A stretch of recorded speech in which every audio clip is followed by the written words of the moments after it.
Whispers in the Kremlin halls, my lord. I am Dmitri, a scribe who once served in the shadow of Grozny, Ivan the Terrible. Born in 1530 and crowned at 16, he began as Russia's savior. But paranoia crept in like winter frost. The boyars, Russia's nobles, plotted, or so he believed.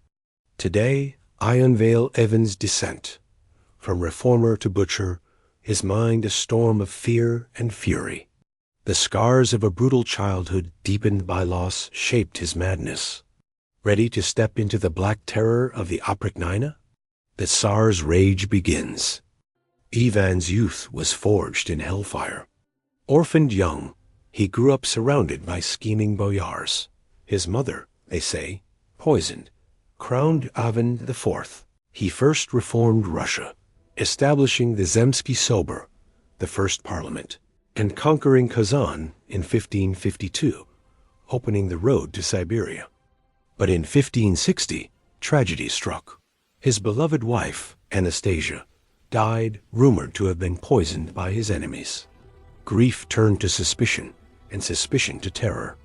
He fled Moscow, then returned with new power and vengeance. Thus was born the Oprichnina, black-robed riders on black horses, the Tsar's secret police. They swept through villages, axes gleaming, heads rolling in the snow.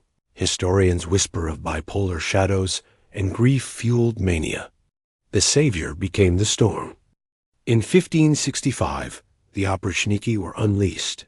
The Novgorod massacre of 1570 followed. Born of Ivan's paranoia, 60,000 perished. Monks drowned in the Volkhov River. Frozen corpses floated like logs. Women were tortured, children trampled beneath hooves.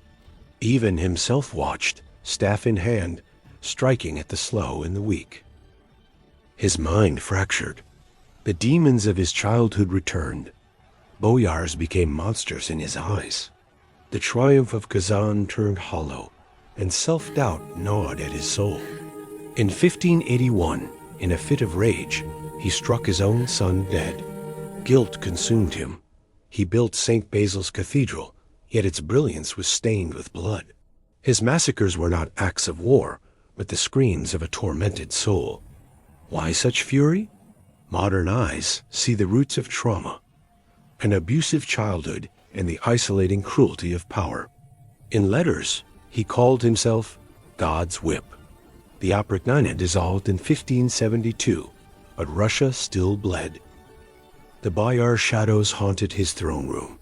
Some experts speak of syphilitic madness, others of psychosis born of grief. He sought counsel from monks, but violence always prevailed. Ivan built an empire on bones. In 1584, a stroke claimed him at 54. His last words were a prayer.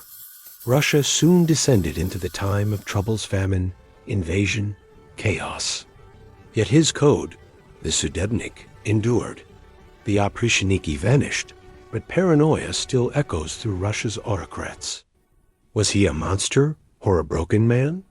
The psychological lens suggests both, a victim of trauma turned executioner. The ghosts of Novgorod still whisper. Power corrupts. Fear destroys. Dmitri's whispers end, but Ivan's rage lingers. From savior to slaughterer, such is the price of paranoia. Grim Histories. Subscribe for more tales of madness and monarchy. Comment below, monster or madman? Next, Bathory's blood. Stay in the shadows.